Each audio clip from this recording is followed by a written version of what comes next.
through long-form public affairs programming from the nation's capital and or a public service of your television provider. C-SPAN, created by cable. What took place, it's a disgrace, and I think they ought to apologize to start with, Michael Cohen. Since you're attacking us, go ahead. Go ahead. Go ahead. No, not you. Not you. Your organization's terrible. Your organization's terrible. Let's go. Go ahead. Quiet. Quiet. Go ahead. She's asking a question. Don't be rude. Don't be rude. Don't be rude. No, I'm not going to give you a question. I'm not going to give you a question. You are fake news. All right, we'll hear from Congressman John Lewis. Yeah, go ahead. Chairman Grassley. Go ahead. You've been waiting. Senator Leahy, and members of the committee. Thank you for inviting me to testify today. Millions of Americans are encouraged by our country's efforts to create a more inclusive democracy than the last 50 years, of what some of us call the beloved community, a community at peace with itself.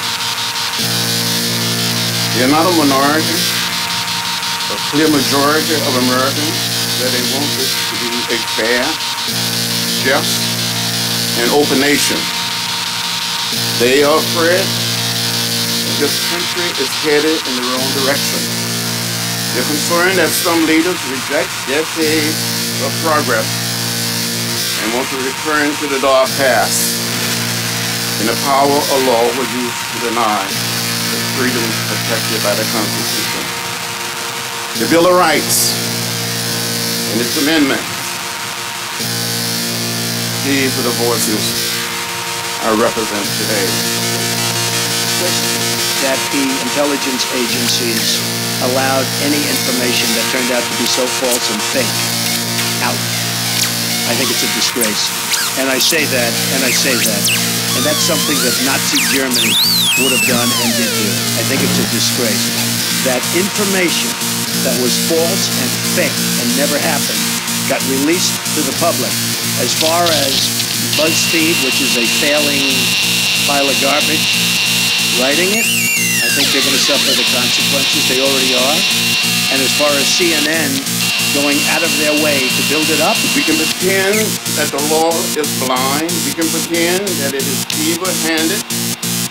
But if we are honest with ourselves, we know that we are called upon daily by the people we represent to help them deal with unfairness and how the law is written and enforced. Well, I don't recommend reform. I recommend people that have some moral compass. Those who are committed to equal justice in our society wonder whether call for law and order will mean today what it meant in Alabama when I was coming up back then.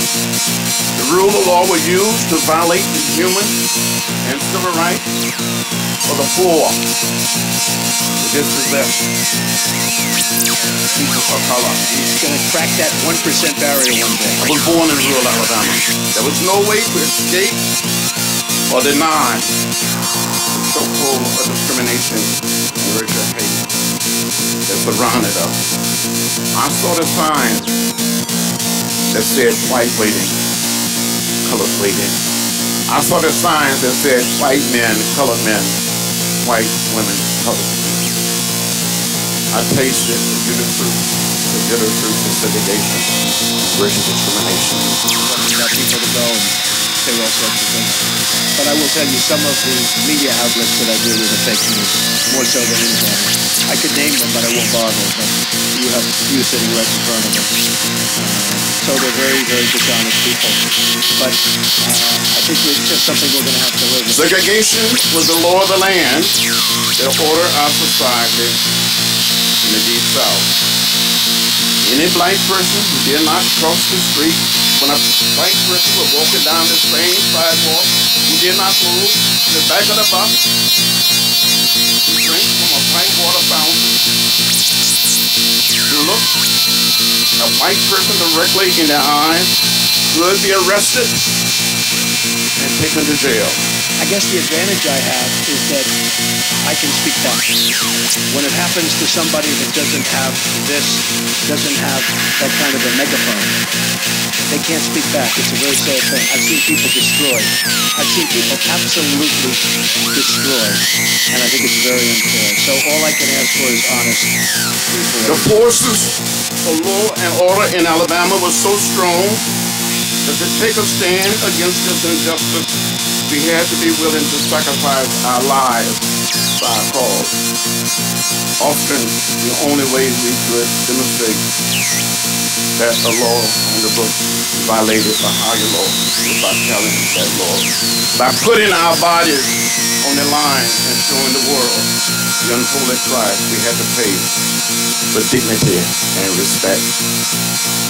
It took massive, well-organized, non-violent dissent. He shouldn't be doing it. He won't be doing it. For the Voting Rights Act to become law.